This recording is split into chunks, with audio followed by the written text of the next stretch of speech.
we have a very dangerous opponent as the youth of Kenya, and our opponent is the government of Kenya. We are noticing that this is an agenda to divide us, and we are refusing to be divided. First of all, I'll be contesting for the seat of Women Rep in Kiambu County. So I want to give back to my country here at home, here in Kiambu. Grok will be able to give us the final tally of the election in 2027.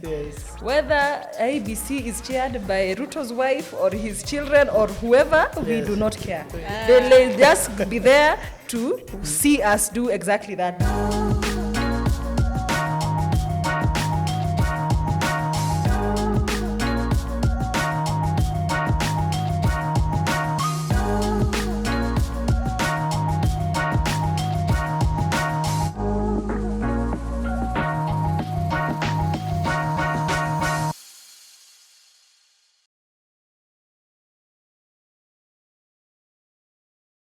Welcome to Politically Connected, a podcast on everything politics and governance in Kenya and Africa. Here we unpack the complexities of people, policy, and power. I'm your host, Diana Ngao, aka Madam Speaker, and I am yours truly, Kidimwaga, aka The Rock. Today, this episode is brought to you in collaboration with the Interparties Youth Forum and Konrad Adenauer Stiftung, a political foundation working here in Kenya.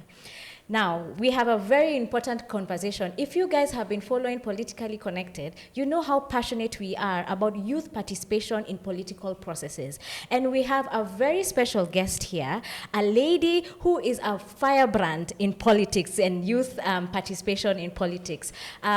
She is an aspiring candidate, and she'll tell us more about that. And she's also the Miss President winner of the in 2022 of season 2 of Miss President. And most importantly, me and her share something, that she's also a Mandela Washington Fellow. So we are very happy to have Angel Mbuthia with us here. Karibu sana, Angel. Thank you so much, Diana. Oh, I forgot also to mention, how did I forget? I forgot to mention that Angel is also the chairperson of the Youth League in the Jubilee Party. Yes, the former ruling party. Yes. Yeah, immediate former. And the incoming. The incoming. Yes. Wow. Karibu sana. This has been a long conversation. It's been coming. We've been wanting to host you here, and we're so glad to have the opportunity. But we always start with one question, Angel. Yes. Because a lot of people are wondering, how do youth get involved in political processes? So for you, when was the first time you got politically conscious?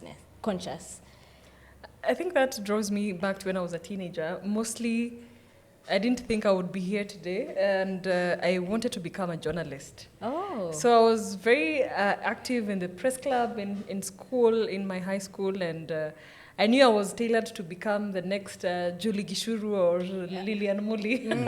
So that's what I was working towards.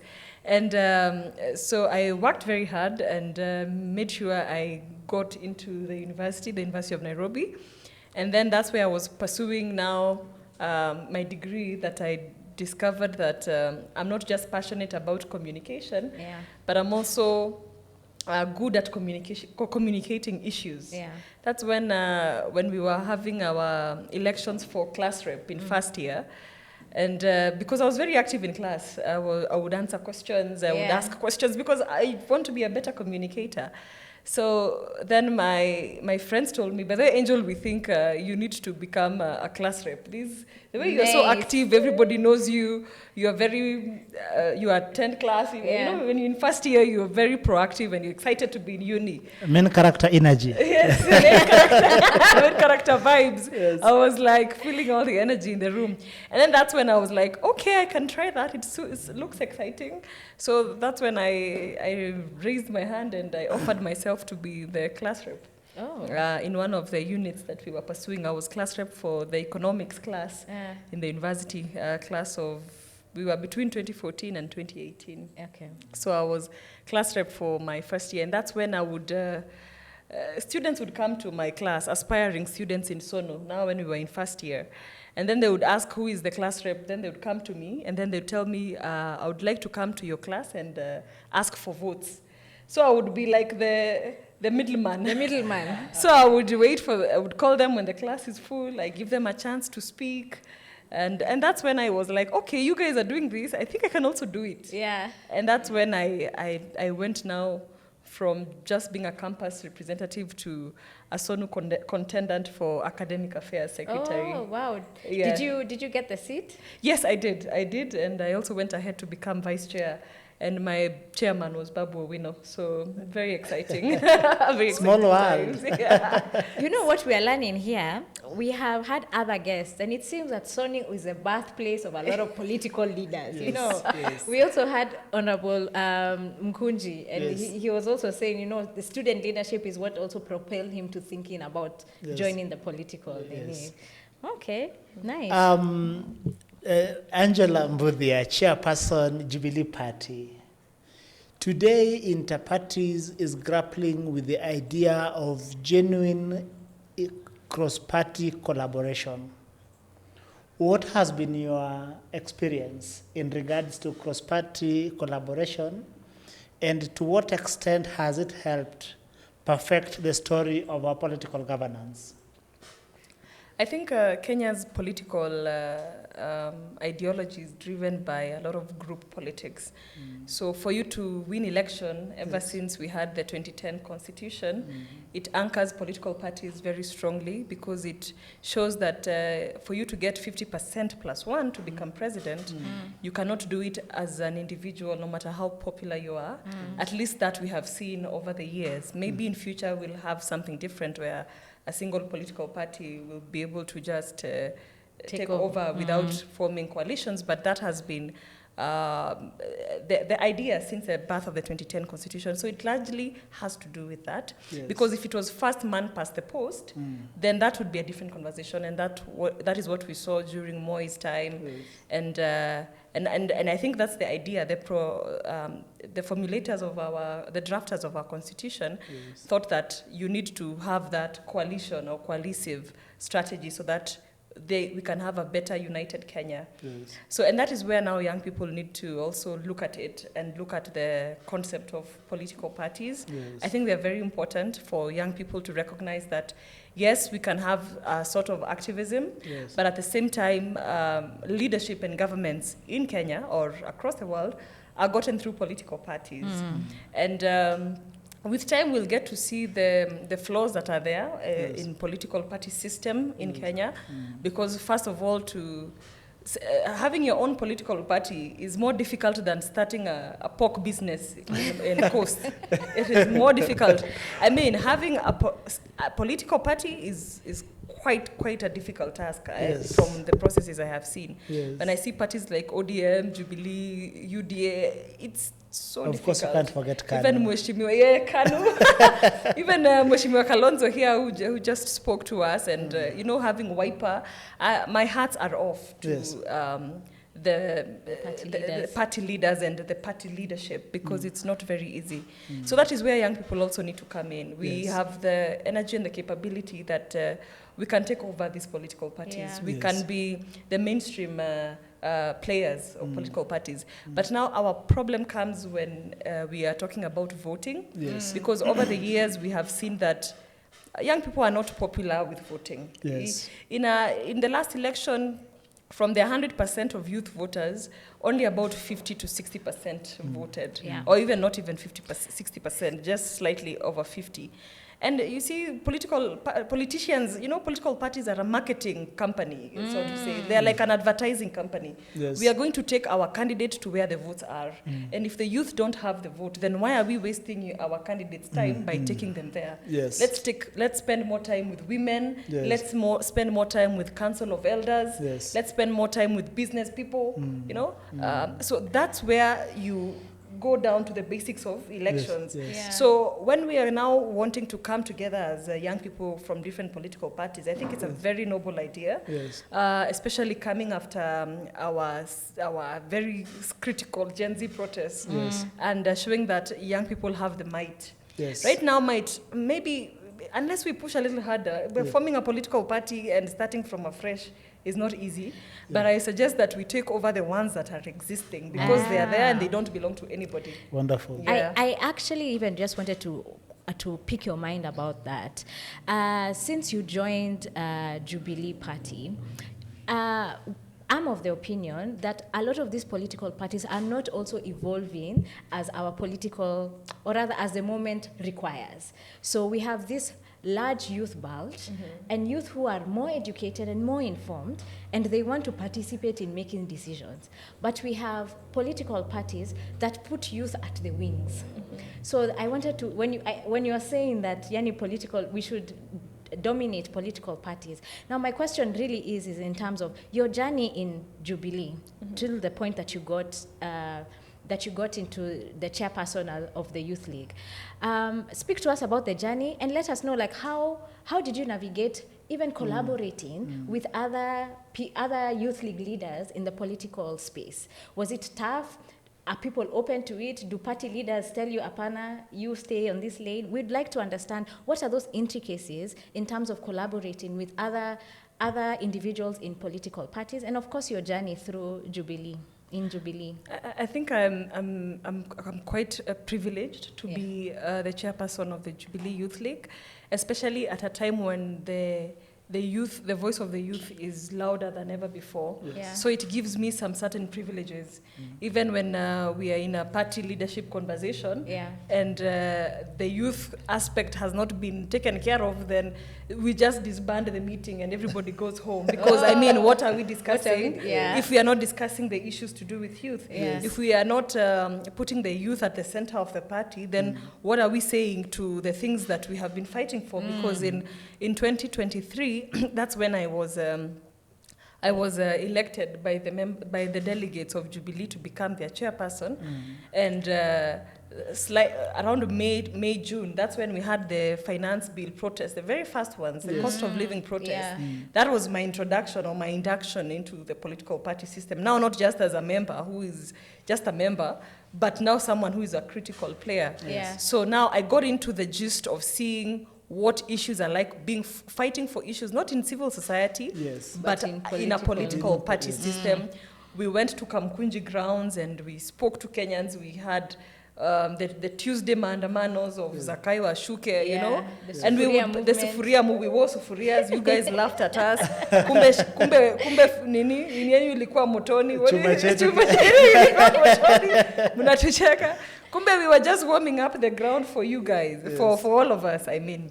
And now gearing up and going into June 2024, you can see it was a build-up of, very small initiatives. Yeah. Akina Eriko Mondi, they had gone to parliament. They were tear gas protesting. So it's been quite exciting as a youth leader, especially in Jubilee. Now that party leaders, every time they are looking around, they are like, where is our youth? Yeah, where is the, Before it was not like that. It would be, okay, tomorrow we have a rally somewhere, vijana waitwe wakuja, just come and listen and go back home, Yes. But now it's where are the youth, what are the youth saying, what do you think we should do? I feel it's a more privileged time, but I don't take it for granted because a lot of blood and sweat has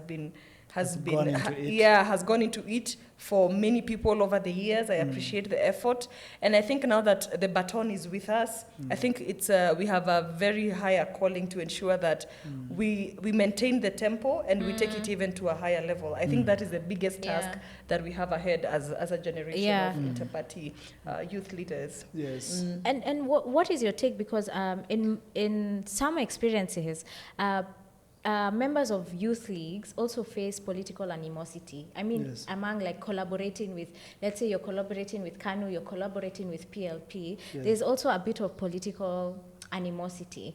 What would you speak to that? How would you speak to that, and how would you guide, let's say I'm a new youth member, I've joined a party, and I've been called to an inter-youth political parties forum, and there's a little bit of animosity. How best could youths better engage more meaningfully and more impactfully? Because we are saying we want to occupy these political parties, but if we are divided by animosity, then what are we doing? I think what I would do is to remind us of the Gen Z protests of 2024, Yes. on how young people stood with each other, and if anyone got shot or anything or anyone got injured, they would all, kuanguka nayo. I would take us to that song. Yeah. Tunaanguka nayo. We don't care which political party you're in. We don't care what seat you're running for. We are coming to support each other. And I think that's the conversation that I'm expecting we can build with the Interparty Youth Forum, because that's the same message that should be passed down. We need to be allies. We need to be besties of each other, because we're even having these conversations of if any one of us is running in any particular constituency, we all go there and support them. If anyone is running on a different front, we go and support them. I think that's a role that the Interparty Youth Forum can take over and mobilize us. I am ready to stand to be counted, and to, you even spend your own money. We are not looking at what am I getting from this? Yeah. How am I being funded? Kuna fair, sijui kuna nini. That conversation now, we drop it down a bit and decide to put our interests first as a nation, because after 2027, I don't think it will be very exciting to talk about youth post-2027 if we don't realize the goals that we want to achieve between now and then. We will just be those guys who came, got shot at, made noise, were busybodies, and nothing. We don't see them in MCA positions. We don't see them in MP position. We don't see them having a critical stake at the executive leadership of the next government. Yeah. So if we don't do that, I think kila mtu aende tu nyumbani na tusahau hii mambo. I think. Angel Mbuthia, in the wake of 2024 protests and the subsequent abductions, I had the good fortune of working with you when you were collecting support for the victims that were shot at, when you led us in condoling with the bereaved. Tell us your experiences mobilizing Kenyans from different ethnicities, from different backgrounds, from different political parties, to stand with the fellow young people who had become victims of police brutality. Yeah. I think one of the most interesting things I saw from that experience was, number one, when we needed to raise some funds to give to the family, people were very supportive of that, and we were able to do that. But then when we attended the funerals, you could see the parents, yes, they were in grief, but they also urged us that let my son's death count for something. Whatever you guys were fighting for, make sure you realize it. Don't let it go just like that. Don't forget the way we are burying our own children, because they were fighting for something. And we truly, truly believe in the cause of what you are fighting for. Their hopes and dreams are on our shoulders, and we must strategize and know exactly how we are going to make them come true, because it's now not only a matter of fighting, but it's a matter of life and death. So if there's anything that we must do, that's what I took from those parents and their families. They say that let's finish that journey, because we cannot let their lives go for nothing. In vain. So before I bring in Madam Speaker, you are saying that because our politics for a long time has been undermined by politics of patronage and ethnic identity, that the large-scale brutality that young Kenyans experienced in the hand of the police that led to maiming and killing some of them might actually be a reason that we might blur ethnic identities and rally around issues of common concern as we march into 2027. Make us understand if you think the killings might unite Kenyans. I think we have a very dangerous opponent as the youth of Kenya, and our opponent is the government of Kenya. And the government of Kenya is consistently coming up with the narratives of these are the people who we should be fighting, the 42 against 1 narrative. And a few months ago, we saw this young man after the BBC protests aired, and he said, if the Kikuyus are the ones who are fighting government, then I'm also a Kikuyu. I'm also Michael Kimani Owino, you know? Yes. And you saw the country trying to say that if they are the ones who are the Kikuyus are the ones who are fighting government, then I'm also a Kikuyu because I don't like this government. Very good. And the government is the one that is trying to shape that conversation, and that's something that we must desist. Of ethnic identity. Yes, it is the government that is after that, because one, the government got into this regime came about by a dynasty versus hustler narrative, which is a classism aspect. Before that, it would be about ethnical mobilization. Now we are trying to build an intergenerational conversation. Very good. And we are in an intergenerational war. Yes. Government does not win when we talk about an intergeneration. We are seeing what has happened in Nepal. Yeah. And that is an intergenerational conflict. Classic. We don't know the tribes that are there in Nepal. We don't know. But it is the young people who want to make their voices heard. Yes. So even for Kenyans, one thing I would not want them to forget is where we were in 2024 and where we want to get to as a country. Even not just in 2027, but even past 2027. Yes. I think it's about time that we think outside the box, that we remain focused, because the initial focus was quite accurate.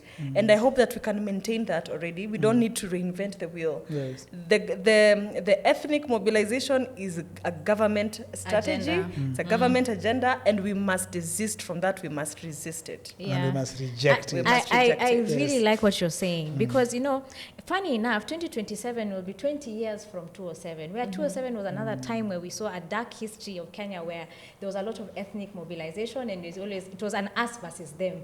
Or they are the problem and we are the ones coming. So I like what you're saying, that indeed we are noticing that this is an agenda to divide us, and we are refusing to be divided. But now let's talk about in terms of taking up the call. You said you want to be counted, and to me, I'm saying that I'm hearing that as you want to run for office. As not only a youth, but a woman in a political party. Talk to us about some of the challenges you may face when you're running, when you're saying that, you know what, najitokeza, najituma, and I want to represent these people.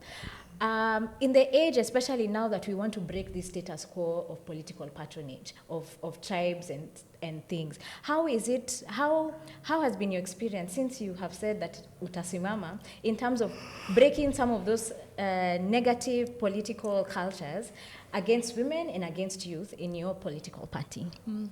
First of all, I'll be contesting for the seat of women rep in Kiambu County. Yes. And it's like I said, it's a privileged time to run for office at this time. Congratulations. To be a youth leader at this time, because we are at the center of conversation. Actually, before I even declared that I was running, I was being disturbed a lot about, this is your generation is here. Why are you not? Why don't you want to take your fight from just your Facebook and your TV station and take it to the people and see what comes out of it? So I think it's a very privileged time. I don't want to start saying that it's difficult, there's no money, and I have already said we are going to support each other. You're going to very soon be coming to Kiambu. I recently invited you to my church on Sunday to come and support me, and many other young people also came. And you see, that is the energy that we need. And the people of Kenya, you'll be surprised, they want to see the people who went to parliament. They want to see them running for office. They want to, wale walienda kule bunge, wako wapi, hao ndio tunataka. That is the kind of reception I am getting from the people when you meet them one-on-one.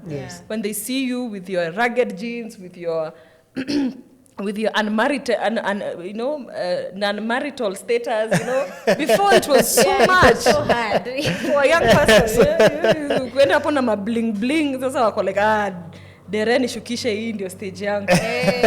That's where they want to see people who are energetic and people who are also intellectually energetic as well. Yes. Because they have seen how the relationship between a bill in parliament and the Yes. amount of food that they can put on the table. Yes. And so it is not a matter of, it's not a joke, it's not a joking issue anymore. Yeah. Yes. Kupiga kura They're is connecting the dots. Kupiga kura is not something just to be taken lightly. It's Yes. something that needs to be given the seriousness it deserves. And Yes. I think the people of Kenya have come to understand that. Yes. Yes. Angel, you've spoken about intellectual energy, and it is one of those things you bring profoundly to the table. Yeah. I have seen you work at presidential elections level. We have interfaced at the interparties youth level. Tell the people of Kenya how much you have prepared for this. The work you did with young people at Commonwealth, Yeah. the work you have done with young people, you are doing with young people at Jubilee, and as Madam Speaker pointed out, the preparedness you undertook at Yali, Mandela Washington Fellowship. By the way, to be picked as a Mandela Washington Fellow, you must be exemplary. So for her to Well, she is exemplary. I applied and I didn't make the mark. Pole. They have just not discovered you. They are yet to They have discover. Yes. Yeah. Tell us about this preparedness so that we tell the young people how much prepared young people are for leadership. It's always difficult to market yourself. That's why I need Diana to market me properly, to coach me on that. The first you were at Commonwealth. Yeah. Youth. Comesa. Yes, Comesa. Comesa, yeah. Yeah, Comesa. First of all, when Yes. of course, I pursued my bachelor's in political science at the University of Nairobi. And then I also pursued a certified public accounting course, which is CPA. I am a CPAK. Yes. And after that, I pursued my master's in research and public policy. And then outside of that, I did a lot of youth advocacy work, student Yes. advocacy to be specific. After I left, I finished my term at the University of Nairobi as a vice chair. Yes. I got elected to serve in the All Africa Students Union, Yes. where I served as the Secretary for Gender and International Relations, and I lived in Accra for about 2 or 3 years. And that is where I got a lot of global and continental experience Yes. that has shaped a lot of the things that I've been able to do today. That is the time you and I are becoming friends now. Yes. I think we were meeting in Rwanda or something. We were Yes. having a youth and student summit in Rwanda, I think, Yes, yes. maybe around that time. Yes. And so during the COVID time, I came back to Kenya and I worked with Cabinet Secretary for Youth at that Yes, time. I yes. was working as his youth advisor. And then I was appointed to the National Youth Council, where I served as a director for 3 years. Yes. And then the National Youth Council, I represented the National Youth Council in the COMESA Youth Advisory Panel. Yes. And then I chaired the COMESA Youth Advisory Panel. And then I also worked with the Dutch Ministry of Foreign Affairs. I Yes. worked as a youth advisor for them as well. And between all that, also won Miss President season 2, and then also Hotly became contested. the hotly contested season 2, and also worked was in the Mandela Washington Fellowship, which is the Yes. Young African Leaders Initiative. Yes. We went to the US. I Yeah. was in Wayne State University for about 6 weeks, Yes. and then I also had the professional development experience. What track were you in? I was in the leadership track. Okay. Yeah, public leadership. Public leadership. Yes. Yeah. And I also worked with Senator Chris Coons in Capitol Hill for Yes. another 4 weeks. Yes. So I also got to interact with the House on the Hill Yes. in Washington, D.C. Washington, D.C. Very exciting. Yes. And all that experience, I want to bring it here. We are talking about brain drain a lot. Yes. Yeah. And you find other people asking me, why are you not going to live outside Kenya? And I'm Yeah. like, no, we cannot afford to do that. I have been educated by the taxes of the Kenyan people. I went to a public university. Yeah. Yes. I paid 30,000 shillings per year. Yes. The Kenyan taxpayer was paying the rest. They Yes. were paying, now is when I realized how much the taxes Kenyans were paying, because right now it's the whole burden is on the parent, and Yes. it's super expensive. It's super expensive. So I want to give back to my country, Yes. here at home, here in Kiambu. I love hearing your story, Angel. Even I'm learning so much more since I've known you. I'm learning so much more of what you do, and it just shows that, the moment has come for you. Like, this is Kiambu's finest, and I think even women reps, Yes. women rep is not even, I feel like even governor, you have the experience. And since I've known Angel, and even watching her on TV, she has always been an advocate of youth. Yes. In every single space. Yes. And she said it in the beginning. You said it in the beginning. It's like, if we're not talking about youth agenda, what are we doing? So thank you for sharing with our audience exactly your journey, because it's very inspiring. Because one of the things that we say is that youth representation now is not just enough. It has to be credible and really well-informed and well-experienced youth, which you have shown us in your journey, that you have umejitokeza in terms of even getting to know more, getting into spaces where you learn and advocate for youth. So asante sana, and thank you so much. Tutakuja kukampenia uko Kiambu. Wengine pia. Sawa, na wengine pia. If anything, like what you said, it's the time for youth is here. We are the majority in the country, and we are not wingers in a party or just being put there to say that angalia niko na youth. You're competent young lady, and you have the energy and the intellectual energy, not just the actual energy, the intellectual energy. Yes. Maybe my last question would more talk about present day politics. Yes. Would like to pick your brain about the present day politics. Just after the finance bill protest in 2024, now a lot of Kenyans realize, like, hey, these MPs don't work for us, so we need to recall our MPs. But then at that time, IEBC had not been reconstituted. And now we have an IEBC that has been constituted. And they said on 29th of September, we are going to start mass voter registration. Now, in your opinion, do you feel the current IEBC setup will really midwife this expectant generation, which is a youth generation, who want to be their voices taken, not only in 2027, but in the process to 2027? Do you have confidence in the institution as it is? Yeah, I think the 29th is a continuous voter registration. Yeah. The commencement. And then the mass voter will come next year, Next usually year. around January to March. And I think that it doesn't matter who is the chairperson of the IEBC. It doesn't matter whether it is the family members of the current president. It doesn't matter whether they put their wives and their children in that commission. Yeah. I think the vote is counted at the constituency level. That is where the vote will be. And I was even saying, even Grok on Twitter or on X will be the one counting. Just we need Grok is enough. We just Kasipul constituency. Grok is given that result. From Northeastern in Mandera, unaweka Kiambu, unaweka. Grok will be able to give us the final tally of the election in 2027. Yes. Whether IEBC is chaired by Ruto's wife or his children or whoever, we do not care. They'll just be there to see us do exactly that, because we are going to be very clear about our decision in 2027. Yeah. Yes. It is the vote of the people that is going to count. Yes. It is the vote at the constituency level. The vote is announced there. So that is where the battle is going to be. Yes. With the commission and the IEBC. So they shouldn't be as a long as Nairobi they tallying center. Yes. We will be busy, because young people will not be leaving their polling stations after they vote. Absolutely. You vote and you stay there. So tutakuwa tunauliza tu watu wa Kasipul, what has been declared, you feed it into the system. What has been declared here, you feed it into the system. We'll be able to see it from wherever we are going to be, because we are not going to go back home after voting. We are going to be guarding our votes at the polling station. I am most proud of our partner Jubilee Party for electing such a brilliant young leader to steer its youth league. This is Angela Mbuthia, the youth league chair of Jubilee Party, and this is Politically Connected. Stay tuned.